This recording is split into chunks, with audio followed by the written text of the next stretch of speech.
We just get it going. So, all right. Thank you for being here. Nice to meet you virtually. Thanks, Chris. Thanks for having me. No problem. So you have a book, Constant Comedy, How I Started Comedy Central and Lost My Sense of Humor. Let's get into like, what was your motivation to write the book and maybe a little bit just about it. And we'll start the conversation from there and get going. Well, it's kind of an interesting story about how I wrote the book. I didn't actually intend to write the book. What I wanted to do was write. And I had retired, I left work and I took some courses in writing. I'd been writing all my life, but I wanted to get better. Like anytime you get a great teacher, you can learn so much about them. So I did get to be a better writer. And I was mostly writing memoir, stuff about my childhood and stuff. Yeah. And the people in the class were like, cool. And then I wrote one story about Comedy Central and they went, wow, we never knew you did that. I said, really? Is that interesting to you? And they said, yeah. So I said, all right, well, I'll write some more stories and see what happens. And then ultimately I realized I had a book with a through line and a story and a plot and characters and all the other stuff. So I wrote the book. And so you actually founded Comedy Central, is that correct? Yeah, I was the guy who pitched Comedy Central after having I had the idea for years and nobody really liked it. They didn't like the idea. What was that? Just because they didn't think of comedy as a TV show based on comedy would work? Or a TV there were, you know what? I'll tell you one story. And this is a story that I start the book with. Okay. I was working as a finance and marketing analyst at HBO. And I got to HBO because I wanted to get close to programming and stuff. I love television, that's what I wanted to work in. And so I was pretty much at the bottom of the organizational chart. But I decided I'd go pitch the head of HBO programming. Her name was Bridget. She was supposed to be some kind of a programming genius. And she was pretty much at the top of the organizational chart. But she did give me an appointment to see her. So I went in and I said, hey, Bridget, I really think HBO should do a 24-hour, 7-day-a-week, all comedy channel. And she said, stop right there. That's a terrible idea. And I'm going to tell you why. And she spent the next 15 minutes telling me why. Too expensive. Nobody wants to watch that much comedy. There's a lot of comedy on television already. Actually, the one confusing thing she said to me, it wasn't that confusing, but it was unexpected, was no A-list comedian would want to be on an all comedy channel. Interesting. Yeah, I know. Yeah. So anyway, she said, and she ended with, well, you haven't been here that long. You don't know much about television, obviously. So thanks for coming in. Damn. Yeah, she pretty much threw a giant truckload of ice water on my head. Sounds like but I walked out of there thinking she's wrong. Somebody's going to do a comedy network and might as well be us. And so that's what was your motivation to kind of get the Comedy Central going? My motivation started when I was like 7 or 8 years old. Okay. When I started watching comedy on TV. Yeah. I loved comedy. I was watching comedy on, well, you probably don't know the show. Ed Sullivan Show was a weekly 1-hour show. They had like ventriloquists on and acrobats and, singers, everything. Everybody was on the Ed Sullivan Show and they had comedians. And I saw Richard Pryor there for the first time. Ooh. His first appearance, he was like the skinny kid. He did a great routine about getting beat up on the playground, which of course was near and dear to my heart, having been beaten up on the playground several times myself. Mm-hmm. Anyway, I thought when the comedians were making that live audience laugh and then another 30 million people out in television land, I thought, man, that is a really powerful thing, comedy. And I loved it. And I wanted to know more about it. I kind of became a comedy nerd pretty quickly.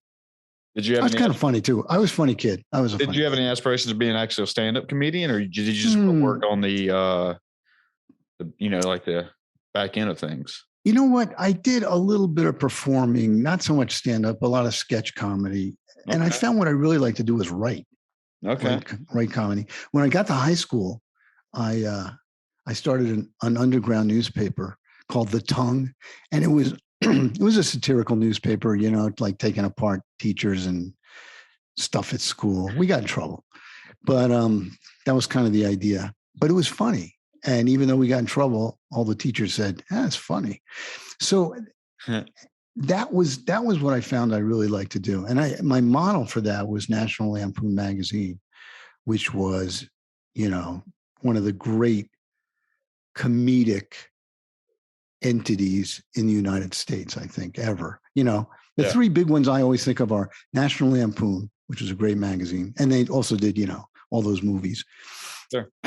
including Animal House. Saturday Night Live, which of course has been comedy in America for a long, long time. And then Comedy Central, which, came along. We did that in the late 80s. Yeah. Well, comedy's changed so much throughout those years. You spoke about Saturday Night Live and National Lampoon, but like in today's day and age, it's really not the same, so to speak. Like Saturday Night Live today doesn't seem to have the same impact on, I guess, America or just television that 20 or 30 years ago it did, when they had all those stand-up comedians at the time. I mean, do you agree, or what are your thoughts? I guess I have to disagree a little. Saturday Night Live has kind of ebbed and flowed through the years. Okay. You know what I mean? Yeah. It's in the mid 80s when we were starting up Comedy Central, that was a real loser period for them. They just really had lost their mojo, partly because of who was directing and stuff like that. Man, I hope she's not listening to this, because if she is, she's going to be real mad at me. But she knows that was kind of a tough one. And and Lauren Michaels, he's a great guy. I met him. He actually wanted me to work for him. I decided not to, but he is, as one of my friends said, an idiot savant. He does one thing extremely well, and that's produce live sketch comedy. And that's, he started it and he's done it. And look at all the great people that came out of there. I know in the early days, it was Belushi and Eddie Murphy and, all those guys who became really famous. Chevy Chase. Mm-hmm. But, through the years, it hasn't really kind of ebbed in terms of the number of comedians who have started there and made their careers there and everything else. And I do, there have been some important shows coming out of that. And also, listen, so many of the people who started on that became comedy influencers themselves, and went on to do comedy shows, comedy movies, became a big part of the comedy culture in America. So I still think Saturday Night Live has some impact. Now, in the old days, there were three networks: ABC, NBC, and CBS. Correct. There was nothing on late night on NBC or anywhere else in the old days on Saturday night. It was a low viewership kind of period. And that's why they put SNL on there. Yeah. And of course, when it picked up an audience, there were 20, 30 million people watching at a time. I mean, it was huge. It was just huge. You can't do that anymore with television. It's too fragmented. Cable came along, hundreds of cable channels, stole the audience. Now network television, which used to get like 30, we used to talk about 30 shares, meaning 30% of the people watching television were watching ABC. That's a 30 share. Now it's like they get a 3. It's a great, it's a big night for them, because it's like also streaming and wire cutters, and people just getting away from. Well, wire cutters, hell. I mean, it's really about the fact that the networks don't own television anymore. The three big networks. And as far as cable television, even the top cable television networks, they're losing it to Netflix and Amazon, and they're all going streaming. Last year was the 30th anniversary of Comedy Central, and they didn't celebrate it, which was kind of like, wow, that's really weird, man, because we used to celebrate when I was there. It was like, hey, it's our 6-month anniversary. Let's do something. Yeah. And I think it's because they're really thinking about, and I don't know, I haven't talked to management there, but I think they're transitioning to streaming. They're going to be like a streaming brand, like everybody else, because that's what Discovery Channel's doing, National Geographic's doing, HBO, obviously. Yeah. I mean, that's where our world's going, it seems like, as far as television. That is the future. That is what's what's happening in television. So, I give SNL a lot of credit for sticking around as a great brand. I hope Comedy Central sticks around as a great comedy brand that's always associated with The Daily Show and the guys who are doing that, and and some of the other great shows that came out of there, and the other great people who started their careers there, who were given a chance to start their careers there where nobody else could. Yeah. Do you know a show called Mystery Science Theater 3000? I remember I had the robot when they were sitting in the cinema watching a big sci-fi movie or whatever. Yeah, I remember watching episodes. Yeah, story about that. We hadn't even launched yet, and we didn't know what we were going to put on the air. And we had a head writer at Comedy, and this is in like the late 80s. And he said, he talked like this: we really need some kind of a show where comedians watch bad movies and make comments. I said, Eddie, that sounds like a good idea. And everybody else did too. So we started working on that show. And then in the mail, in snail mail, on a video cassette, which, you don't see those anymore, was Mystery Science Theater 3000 with a note saying, hey, we hear you guys are starting a comedy channel. Is this something you'd be interested in? Yeah. And that was before we launched. Of course, we put it on the air. We flew out to Minneapolis where they were producing it. They were producing it for like some small television station out there that was dying, and they got to do anything they wanted.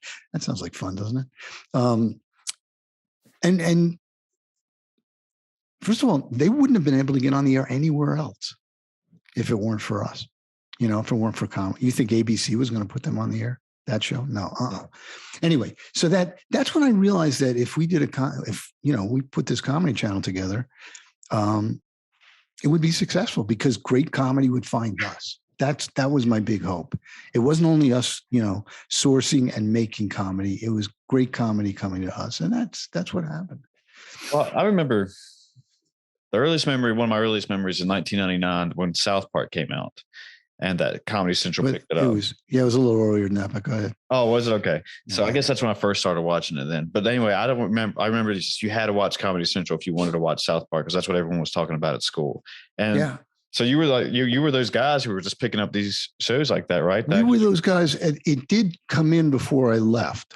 I left in the mid 90s. And the way it came in was interesting, kind of similar to MSD. These guys, of course, are brilliant. They did a Christmas card using the characters from South Park.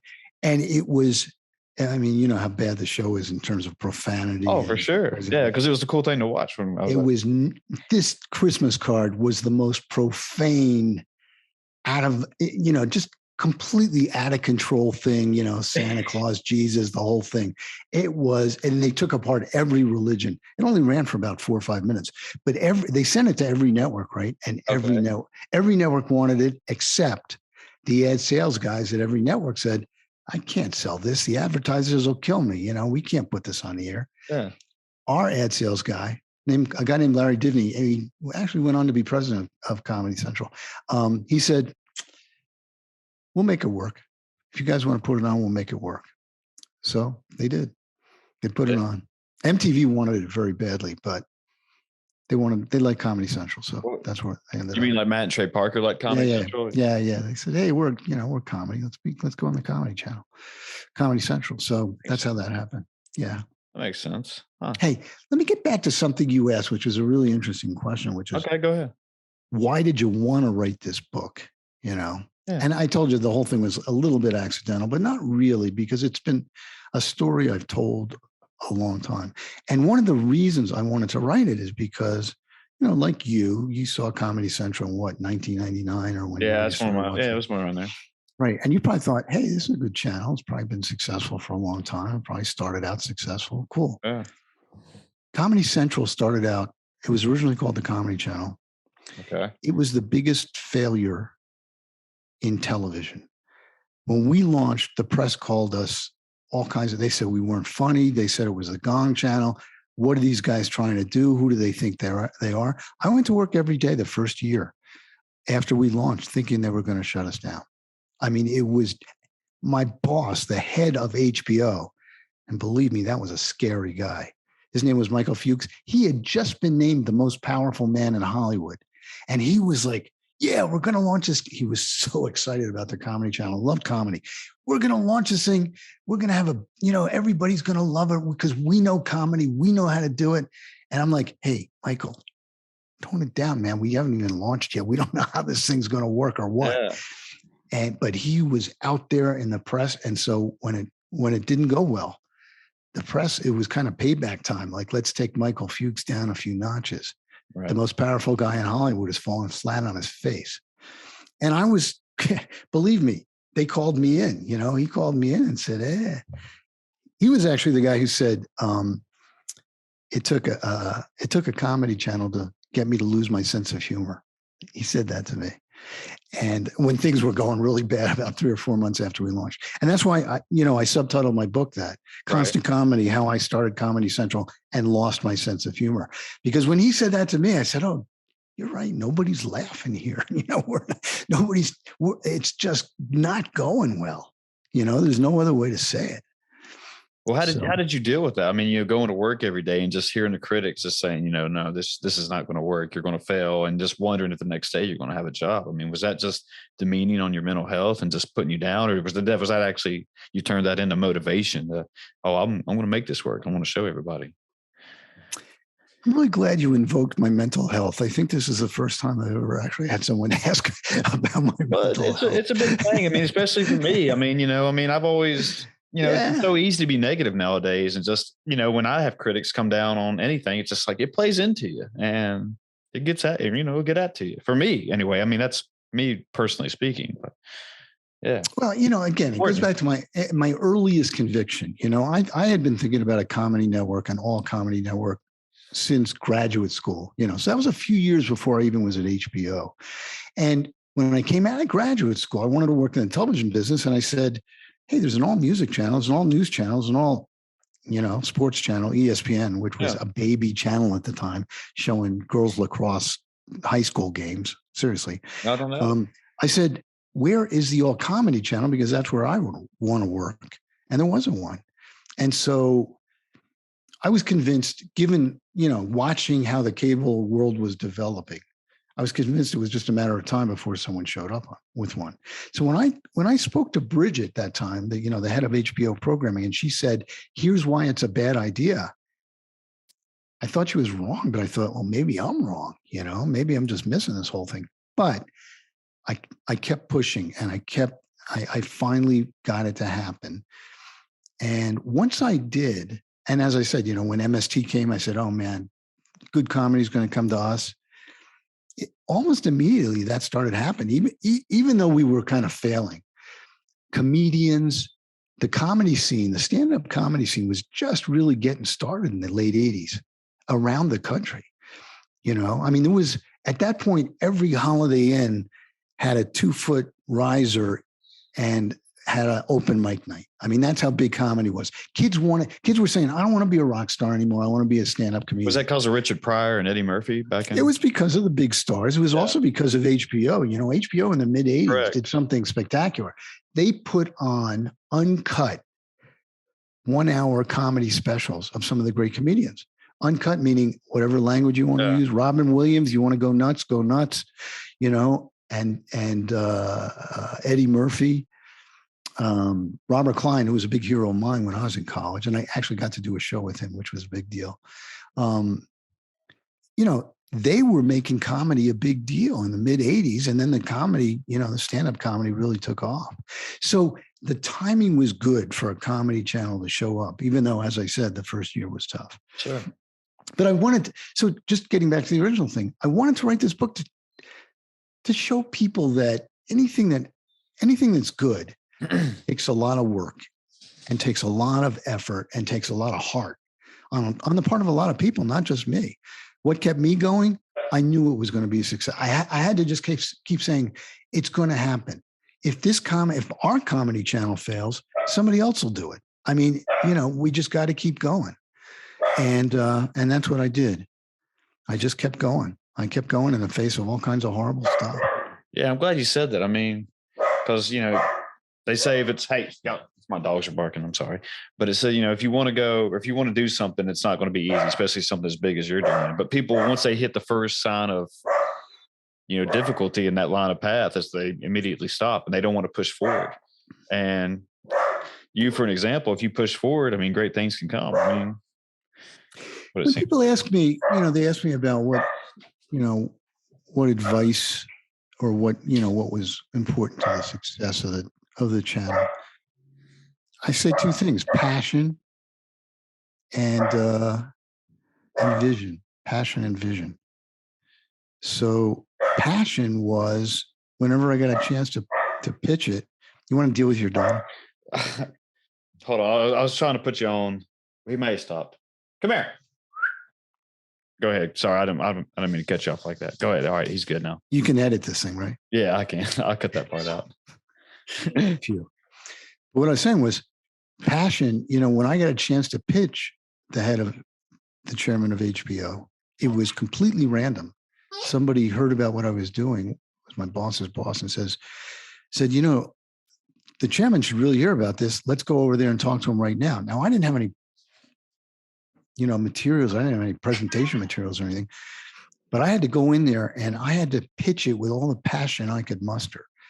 They talk about elevator pitches. I always think that's like the wrong way to put it, because in an elevator, you're kind of quiet and there's stupid. What exactly is an elevator pitch? An elevator pitch is supposed to be, okay, you got the distance between the lobby and the 18th floor. You happen to be standing there with somebody who might listen to what you have to say.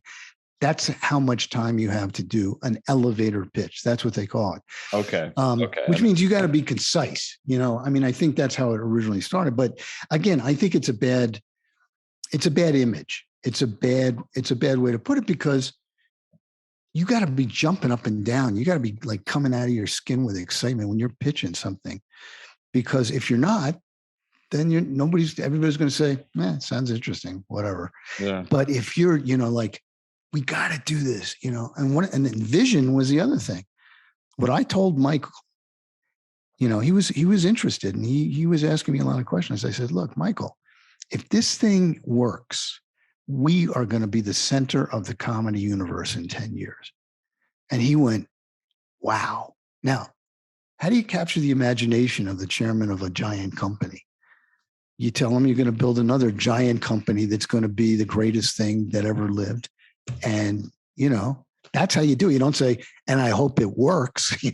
You got to tell them how it's going to work, right? Yeah. You got to show the faith. And that's what I kept doing all the way. But it was hard. And that's why I wrote the book. I wanted people to see that it was really hard. And we almost didn't make it. Yeah. Well, it sounds like a great success story. And I'm always a fan of those. Like, I'm always a fan of the underdog stories that somebody's like through the battles and stuff, and then they come out on top of the mountain and get to wherever goals they're trying to get or whatever they're looking out for in life. Yeah. Well, this is definitely one of those. I didn't feel like too much of an underdog in that, had a job. We had a lot of experience. Was HBO your first job, or? It was no, actually, this will make you laugh. My first job out of college, I was an economist for 3 years at a consulting firm in Washington, D.C., working for the Environmental Protection Agency and the Department of Energy and some private companies. And is that what you studied in college? I was an economics major. I thought economics was so cool. And I was pretty good at it. I was good at it, right? So I got a job, and man, I was working with the smartest people on earth, honestly, solving really, really hairy problems and building big econometric models of the energy economy and stuff like that. Mm-hmm. And then that's when I decided at the end of 3 years, I wanted to go back to school and trying to get a job in the television business, because that's what I had always loved comedy. Did I mention that? And but it wasn't, my mother was a piano teacher. And one of the things she always said to me was, you can't make a living in the arts. I said, well, what if I wanted to be a television writer? She says, no, nobody can make a living at that. It was like a stupid thing to say, right? Yeah. But that was her conviction, because, doctor, lawyer, accountant, those are the choices. So I became an economist, good job, smart people, loved it, but decided I didn't want to, do that for the rest of my life. And I changed the channel, is what I called it. I just said, one day I walked in, I said, I'm leaving. And I'm going to get in the television business, but I'm going to go to business school first. And that's what I did. And business school turned out to be a great thing for the whole comedy situation in me. Really? Because, because I went, and it was Wharton, and they concentrate on finance and stuff like that. And I was a finance major. But when first day I got there, I said, hey, I'm interested in television and film and the arts and theater and comedy. Anybody else like that around here? And they said, well, there's a group of students every year put on a musical comedy show called the Wharton Follies. They write it themselves, perform it, the whole thing. You might check that out. So I went down there and I wouldn't have believed it. There were the choreographer for the thing had been a choreographer on Broadway. She just wanted out of that business and into, investment banking. Yeah. So there were actors who would, really good actors, really good writers, really good musicians who were just, doing what I did, changing the channel. And so we put on the first year a really good, funny show, and I loved it. And the second year I was head writer, so I wrote most of the show. And it reminded me how much I loved comedy and how much I loved writing comedy, and also that I was actually good at it. People said, oh man, that was a really funny show, really well written. So that was around the time I said, yeah, there really should be a comedy channel in the world, to celebrate comedy the way MTV celebrates music, rock music. Anyway, the interesting thing about that story is that my first job was at CBS, which I stayed there a year. That was like working at the post office. It was like a gigantic place, Yeah. And I was nowhere near the product. And I'd say, hey, Comedy Channel. They wouldn't even know what I'm talking about. They'd just say, hey, did you get that financial statement done yet? And that was my job. I worked hard at it. But I knew this wasn't where I was going to end up. So as luck would have it, somebody called me from HBO who had worked at CBS, knew about my background, and said, they're looking for a guy here to do some economic modeling so that they can do subscriber forecasting at HBO because, they have subscribers. Yeah. And he said, you're the only guy I can think of in the whole business who knows anything about economic modeling. So I went and interviewed for the job, and that's how I got into HBO. I did not walk in saying, hey, I got a great idea. I'd love to do a comedy show. I walked in there doing the exact job I had tried not to do when I went back to business school, which was economic modeling. And I did it for 2 years. And my conviction was, even though I don't want to do this, I'm going to do the best job I can because maybe I'll get noticed. And that's what happened. People noticed me. I got a better job, and I got in a position where I could talk to people seriously about my ideas, and they started to take me a little more seriously, Bridget aside. But and she came around. I don't want to trash her. I got you. But and the moral of that particular story is like, it doesn't matter what job you're doing. Think about the job you want to do, and assume whatever you're doing is going to help you in your next job. Because that's pretty much what I found out. Whatever job I had helped in my next job. Yeah, no, I agree. I mean, I worked at Walmart for roughly 3 or 4 years during college and stuff. And, it sucks, but you learn a lot there, as far as about yourself and how people work and how management works. And like you said, it's a transferable skill. You can take it with you. I mean, it's not a completely dead end job, but yeah, I mean, always. Yeah, but that's always. And people should realize that working retail, especially dealing out there in front with people, that's very important. And it's all important. It's all important. It doesn't even matter what you want to do. Whatever you're doing is going to pay dividends in ways you can't even imagine. Yeah. Yeah. I mean, if you're doing it right, like you said, if you want to be the best burger flipper out there, yeah, it's going to pay dividends in you. It might take a while. That's the thing. Yeah. That's the thing. And that's one of the things I emphasize. You always have to tell people what you really want to do. Like if you're at Burger King and you say, what I really want to do is manage a restaurant. But if you're flipping burgers on day 2, don't phone it in. Do the best job you can, and because that's the only way it'll work. Yeah. So those are the 2 things. Tell people what you want to do a great job at whatever you're doing. It'll help. Gotcha. Well, so you said a little bit ago you were the head writer. I mean, is that hard to work your way up to being head writer? And are you still writing much today? And how do you write? I was the head writer on the Wharton Follies. That was okay. The head writer I tell a couple of stories about the head writer at Comedy. His name was Eddie Gorodetsky, and he's still working today. He's a writer. He's a sitcom writer in Hollywood. Very funny guy. But one of the things about when I went into the Comedy Channel, we called it Comedy Channel first. We had to change the name later. Was that I didn't know I loved comedy, but I love comedy the way you probably love, some sport that you don't play, like hockey. I don't know what you play, what you don't, but I love hockey. What do you know about the hockey business? Nothing, right? What do you know about the hockey business? And in the same way, when I pitched this thing and they said, okay, and they gave me a job, that was a miracle to me. They actually said, we're going to do this and we're putting you, we're going to team you up with a guy named Stu Smiley, who's the head of comedy at HBO. I meet Stu Smiley. First thing he says to me, what do you know about comedy? First thing, he didn't say, hi, how are you? What do you know about comedy? And that's when I realized comedy is kind of a club, and you're either in it or out of it. And man, was I not in it. Like their own tribe, sort of. Sorry? Like their own tribe. Yeah. Well, listen, Stu, compared to me, Stu had been working the business for 10 years. He knew every comic in the business. He knew everybody's agent, manager, home number, the whole 9 yards. Mm-hmm. What did I know? I liked comedy. I had this swell idea for a channel, and when I say it was an idea, it was very fleshed out. I had finances and programming and everything. So it wasn't like just, hey, let's do a comedy channel. It was well thought enough that well thought out enough that people said, yeah, that'll work. But still, I had to fight my way in. And Eddie Gorodetsky, who was hired as the head writer, I won't say he hated me. He didn't hate me, but we didn't get along because he just always kept saying, I should be doing your job. Whatever my job was at the time, I should be doing your job. You don't know anything about what you're doing. I mean, one of the jobs I had, one of the things I was responsible for was Mystery Science Theater had to find bad movies that we could play, and we either had to license them, which was almost impossible from a studio, or we had to find public domain movies, meaning like nobody owned the copyright to it anymore. Okay. That's why some of those old monster pictures, some of those old RKO pictures, It's a Wonderful Life, which used to play endlessly all the time on all the channels.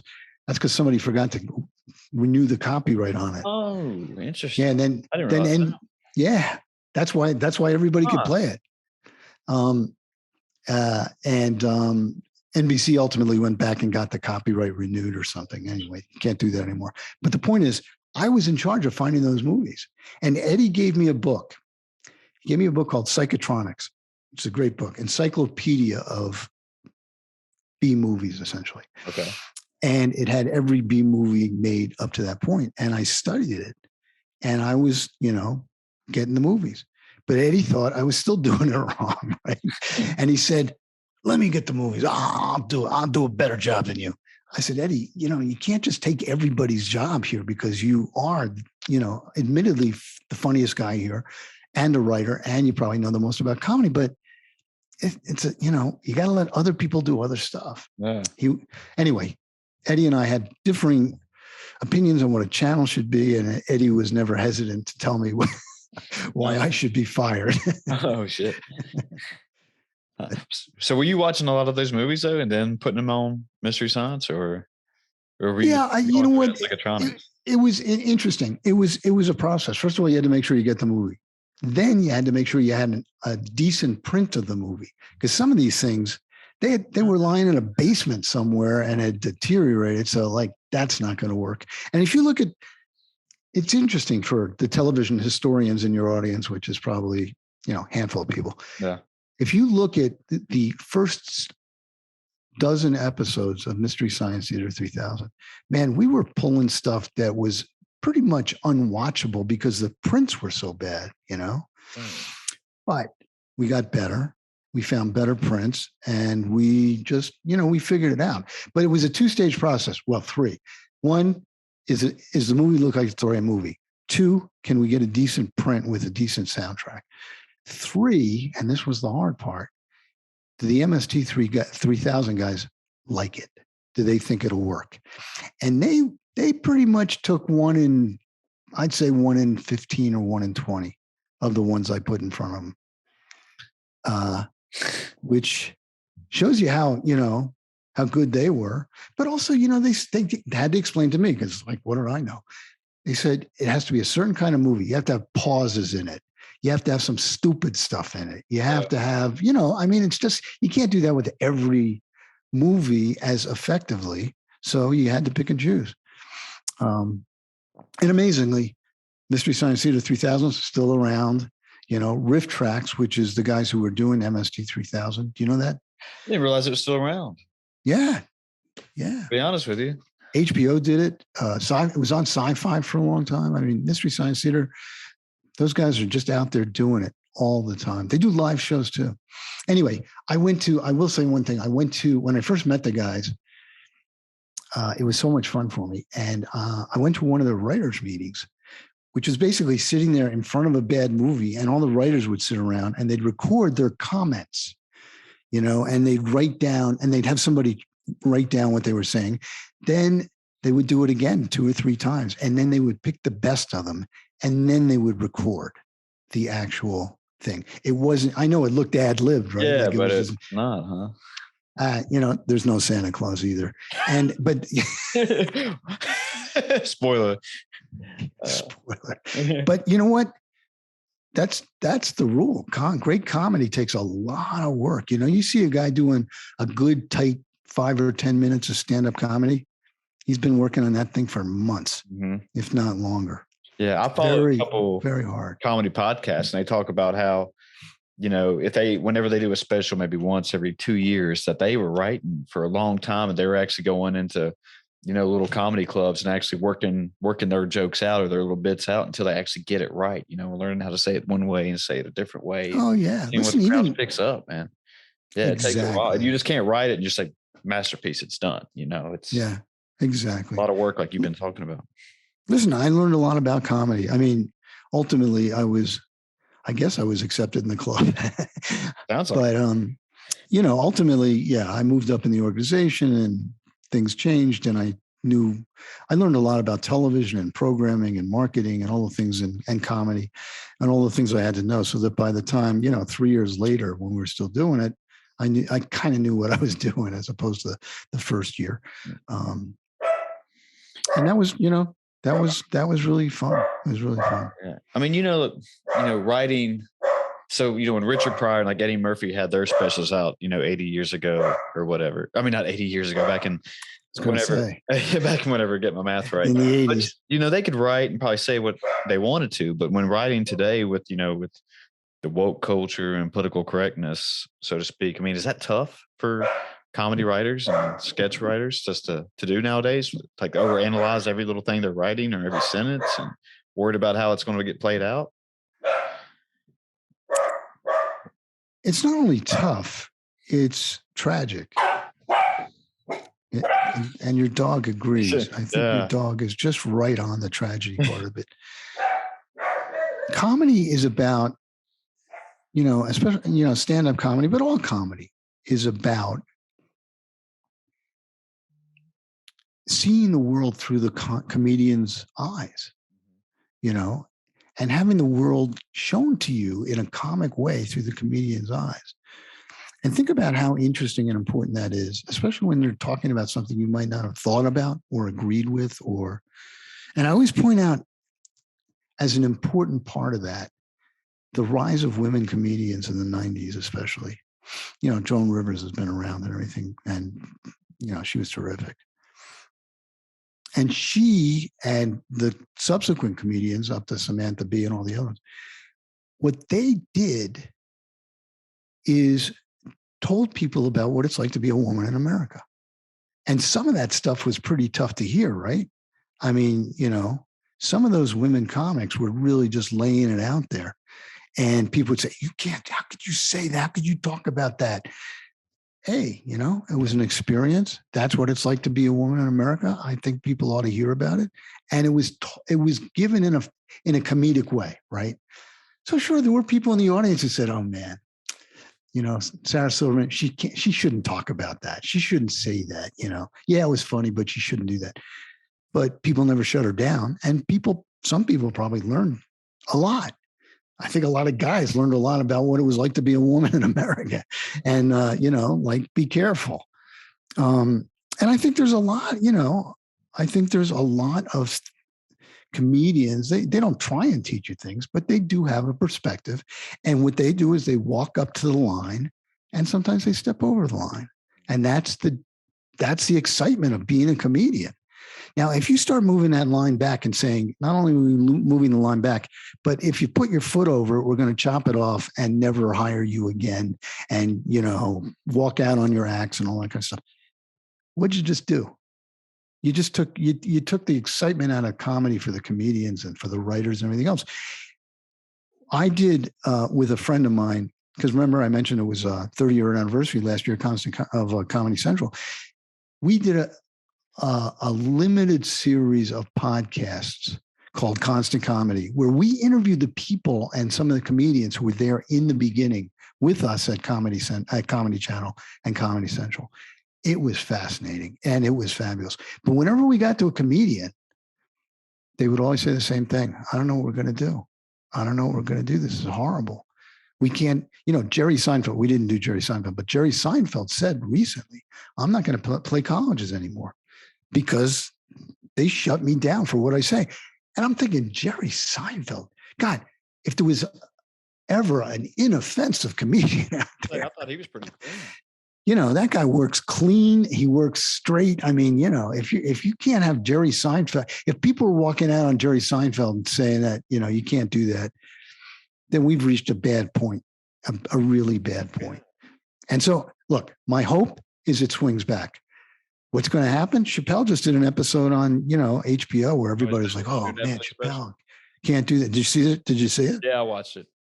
Yeah. It wasn't that bad to me. I mean, he told us great story in it towards the end of it. And I understand, I kind of get why the transgender community is talking about the way they are about it, but it was, that person was his deep friend and he was telling a story. And it was very interesting to me and a good example. It was kind of like when everybody says, oh, you got to see this movie. It's the greatest movie I ever saw. It's like the biggest movie. It's the greatest movie. Then you go see the movie, you go, yeah, it was good. Yeah. But, like the hype around Chappelle's show, I was expecting, I had my seatbelt fastened. I thought this is going to be an onslaught of really horrible stuff. And believe me, I'm a bleeding heart liberal. I don't want to take, LGBTQ people apart. I just think that's terrible. Okay. For comedians too. And I'll talk about the difference if you want. Mm-hmm. And I watched Chappelle's show and I said, you know what? I bet a lot of people were talking about how bad it is and how offensive it is and how everything else it is. Didn't watch it. Or maybe they watched the first 3 minutes, or maybe they heard about it, because I've seen worse, and I've seen worse from people. And let me tell you what worse is in my book. Okay. You know what you can't do? You can't give permission. You can't put people or a group down to the point where the audience thinks it's all right, thinks you're giving permission to be violent against the person. You know what I mean? That makes perfect sense. I mean, there were white comedians working in the South in the 1920s, and they were talking about African Americans like, it's okay, you want to go lynch a few African Americans, go ahead, I mean, that's not what they were saying, but that whole concept of putting people down so that it's okay to be violent against them. That's where I draw the line. Chappelle didn't do that. That's what I think. Those are my takeaways. Chappelle did not do that. So if he had, I would have been angry. If he said, hey, be a good idea for you to go out and find somebody and, punch him in the face. Listen, I don't know if you were around in the late 60s, before Stonewall, people used to say, let's go into New York City and go down to Greenwich Village and beat the crap out of some gay guys. That happened all the time. You can't do that. Just for a fun thing to do. I mean, that's all. Just for a fun thing to do. And there was a lot of comedy about, around that. Some old comedy stuff about hearing about it. Okay. Yeah. You can't do that. That's where I draw the line. Anyway, comedy should be as humanistic as any other art form, I think. And yes, they're going to cross the line. Bill Maher, we put Bill Maher's show on TV. He pitched me the show in a diner in LA in 1992. It's in the book, the whole thing. It's a pretty funny story. But anyway, he said to me, I want to do a show where people actually talk, because talk shows, people don't talk. They talk about stupid stuff. He says, I want to talk about real issues. I want to step up to the line and I want to go over the line and I want to get in trouble. And I'm calling it politically incorrect. And we are going to be politically incorrect. That was a show. It's still on the air, right? It's on HBO. It went to ABC. And then he got thrown off the air there for a bad joke. Went to HBO. It's basically the same show. I don't know what he calls it. Something with Bill Maher, I think it's sorry. I was just saying, I think it's still pretty close to politically. Yeah, it's the same show. It's basically the same show. He's been doing it for years, and it's a great show. So that's and Bill is not going to pull back, and I hope most of the comedians don't pull back. But if audiences stand up and leave when somebody starts a joke that they think might end up being offensive, that's what's happening. They don't get the whole context of the whole joke, or yeah. Yeah. Like, are you going to listen to what I'm talking about, or are you going to just get up and say, you can't use that, you can't say that, you can't? Come on.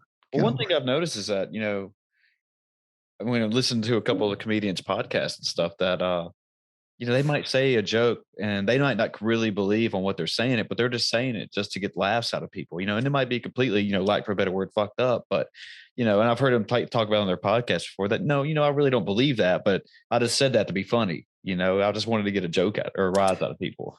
Well, let me tell you about comedians. They get in trouble a lot for saying things they don't believe. And when they're not even thinking too hard about it. I mean, I know comedians who have gotten in trouble. And they say, well, I don't really believe that. And I say, well, listen, you said it. So it's something that's going to be associated with you. Yeah, forever. Chappelle, the guys who work on their, Chappelle worked on that 1 hour for 6 months at least, if not a year. Every word, every nuance, every gesture. So, listen, the comedian's primary job is to get a laugh. He wants to entertain people, or she wants to entertain people. But you gotta work within your own framework of rules. And if your rules are, I can say anything I want about anything as long as people laugh at it. Well, that's an approach, I guess. But does it do justice to what comedy can really be? I don't think so. Well, what are you doing now for comedy? I mean, do you have a favorite comedian you watch normally? Do you have a favorite show? Gary Goldman, I'll tell you, Gary Goldman is a particular favorite of mine now.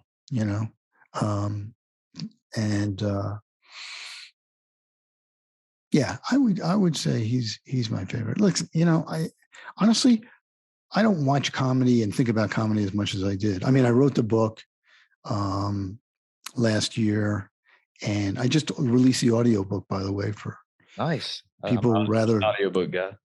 Are you? Yeah.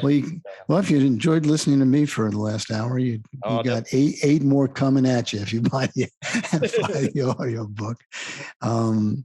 And people like it, actually. I narrate it. And nice. I think about comedy a lot, but I'm not doing anything about it other than, talking about it, talking to friends of mine, from the old days and stuff like that. And keeping my eye on the comedy scene a little bit, but not like I used to. I mean, is that just something just because it's in the past and you're looking towards other things? No, I didn't. I left Comedy Central. Yeah, I wanted to ask you, like, when did you leave? And because you left when it was started to get successful, correct? Yes. I left in the mid 90s and it was successful. As in, we were making money and everybody knew about us and all the other stuff. What was the key moment you knew it started to get successful? Oh, well, as I said, there were plenty of those moments, but we did a show which we thought was pretty audacious at the time. It was live coverage of the president's State of the Union address. And we did the live coverage and we had comedians commenting on the address at the same time. We did that in 1992. It was George Bush's address. No, I'm sorry. Yeah, it was George Bush's address. The first time we did it. And Al Franken was the comedian we got. Ironically enough, he went on to be senator and then he went on to get kicked out of being senator. But Al Franken, very smart guy and very funny. So we did this State of the Union address live. And all of a sudden people started noticing us and say, hey, these guys at Comedy Central, man, they're really doing some interesting stuff. They are changing comedy. Bingo. That's where we wanted to be. And from then on, that was 92. Politically Incorrect went on the air around the same time. Okay. MST 3000 was becoming a hit around the same time. So, South Park and The Daily Show weren't on. Jon Stewart had been on comedy. I tell some stories about the early days of Jon Stewart. Great guy. And we knew he was great television at the time. But, so by the time I left, what happened is they brought in new management and fired old management. Not because it wasn't successful, just because MTV was moving in, taking over from HBO. So they wanted some new blood in there just to. And I said, actually, they said goodbye to me. I said, so what do you have to do to keep a job in this town? How about you start the channel, you work there for 8 years, and you make it successful. And then they say, thanks very much, and show you the door. And it wasn't just me. It was like everybody I'd been working with. Yeah. So, but I recovered, and I went on to work as I was president of another channel called Court TV, which we made very successful and got sold to Turner for a lot of dough. And they said, thanks very much, Art, for making it successful. We'll take it from here. And that was my last channel. I said, I'm not going to do this channel thing anymore. And I did some consulting. I did some work for Panasonic. I worked on 3D television, which didn't really happen, but we did a 3D television programming thing. What did you do to help them with the 3D television? They needed programming. I mean, 3D television technology was not all that difficult. And I learned about the television business. You wanted to get an edge. Panasonic said, we're going to do 3D first and best. And they needed programming. So they hired me I had partners at the time to help them with that. Why that never really take off? People didn't want to wear the glasses. So every time they watch TV? Or? Yeah, that's pretty much it. But I'm always reminded of a story I heard along the way, which is about the Army using tank simulators to train people how to drive tanks and operate tanks. And so they'd had these simulators, and they wanted to make them better. And so they did all these experiments. And you know what they found?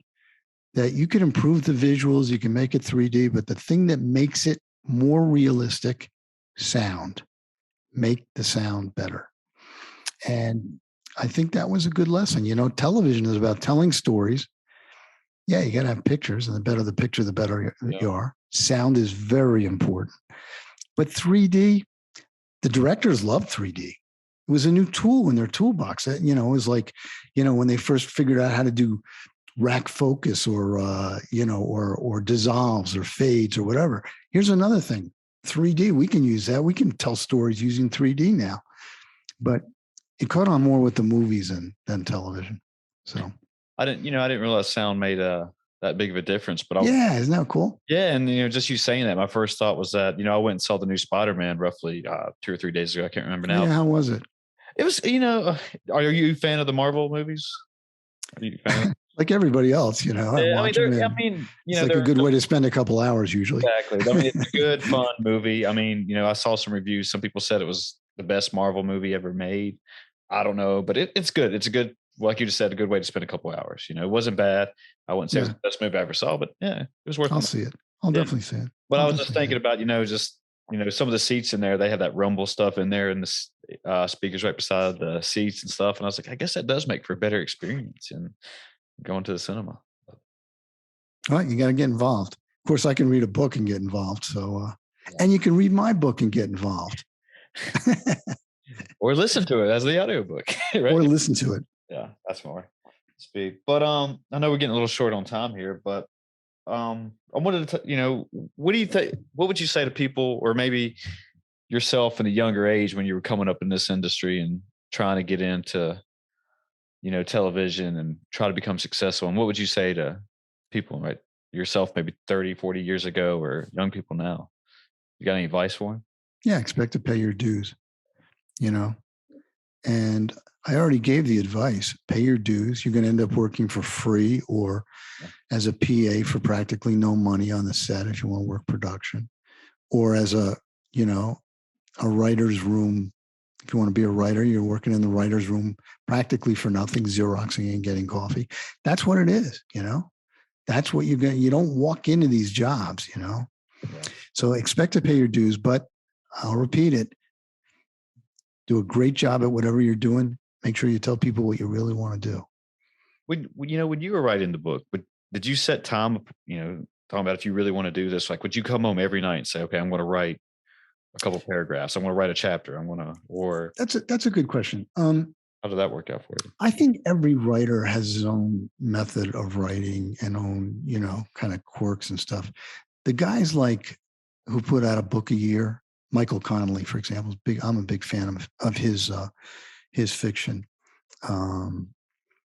They get up every day and they write. They say, I write 2,000 words a day, or I write 1,500 words a day. Come hell or high water, good words, bad words, whatever it is. Yeah. But I write 1,500 words a day. Me, I didn't have to make a living at this. I didn't even know if anybody would be interested in reading it or publishing it. Turns out they were. But so I didn't have any deadline. I just wanted to do a good job, basically. Mm-hmm. So I found that sometimes I would sit down and write, I like to write in the afternoon for some reason, but I'd sit down and write a few hundred words and I'd read it and it would make me laugh, or I'd say, yeah, it's really good. I like that. And that was the best part. Or sometimes I'd write and I'd be there for 4 hours and I get 2,000 words down, which is a lot, let me tell you. And I'd read that and I'd say, yeah, it's pretty good. It just, and some days I'd say, I'm not writing I don't feel like writing. I don't have anything, but you're thinking about it a lot. I will say this, I'm writing a novel now, we hope. I'm about 3/4 done. And even when I'm not writing, I'm thinking about it. And then when I sit down and write, I end up writing stuff I hadn't even planned to write. It's not like some writers plan out, index cards, every scene, every character, the whole thing. I don't really write like that. I've written a bunch of short stories, some of which have been published. I start with a character in a situation and I see what happens. Add characters, see other stuff coming by, vague idea of where the plot's going, but something else could happen. Yeah. I've noticed, or not really noticed by myself, but this from actually doing other little projects for myself, that if you just sit down and do the work, people call it the muse. And even if you don't have anything to write right there, but as long as you make yourself say, hey, I'm going to try to write a paragraph or write 2,000 words, stuff will just start coming to you, and they call it the muse. And even stuff that you didn't think about, and just, I guess you're doing so well, sparks are just flying off the. That's right. That's what you're doing. You just got to do the work, like you've been saying. You got to do the work one way or the other. So I try and write 4 or 5 days a week. A couple of days don't happen. I don't kill myself over it. Okay. Well, final question. You said you lost your sense of humor in the book. Did you find it back? Yes. It didn't really go for that long. You don't lose your sense of humor for very long. I called it that because I wanted to emphasize that in this memoir, I wanted to emphasize how tough it was and how hard it was on me and my mental health, as you mentioned. Yeah. And then I think it does that. I think that subtitle does that. It says this was hard. Yeah. So another thing that sparked my head. So with your mental health, do you meditate? Is there things you do just to get yourself back into like reset to neutral? Listen, let me tell you something. As long as you're asking, there's a lot of self-doubt along the way. I would go to work and say, rah, rah. And I go home to my wife and say, oh my God, this thing's circling a drain. What am I going to do? And, luckily my wife she's great. She didn't say, don't worry about it. She said, you're doing fine. Just keep doing what you're doing, and then I go back to work and, throw myself into it, solve problems, always going to get problems from it. That's what this book is about. The 75 things that came flying at me that said, this'll, you're not going to be able to pull this off, and what I did to solve the problem. So that's why I think it's an interesting book to read, whether you want to be in the television business, whether you want to be in any kind of business, because it's really up close and personal. I talk about all my feelings. I talk about my self-doubts. I talk about when I was feeling great, and I talk about getting yelled at. I talk about having fights with people. It's all in there. And it's hard. I have not seen too many books, memoirs that talk about the television business that way. Yeah. Is that just because they don't want to ruin their name or ruin anybody else's name and maybe hurt their future in that business? You know something? When you write a memoir, you got to turn yourself inside out. Otherwise, it's no fun. I mean, for the reader, you got to really turn yourself inside out, put it all out there, be fearless. And that's what I did. Be fearless. I say we take it home on that one, Art. Sounds good to me. Listen, if anybody wants to buy my book, it's on Amazon. Exactly. Yeah. If you want to tell them the book, it's on Amazon, where to find, if they want to find you, find more information, anything you want to promote, go ahead. Yeah. And the other thing I'll say is the book's on Amazon. The audio book's just out. So you can find that on Amazon. And if you want to know more about me and see some more of my writing and stuff, artbellwriter.com is my website. And check it out. And I hope you enjoy it. Art, this was a pleasure. I appreciate you coming on here and sharing a little bit about your story. I enjoyed it, Chris. Thank you for having me. Very good. All right. Be good to yourself, people. We're out of here.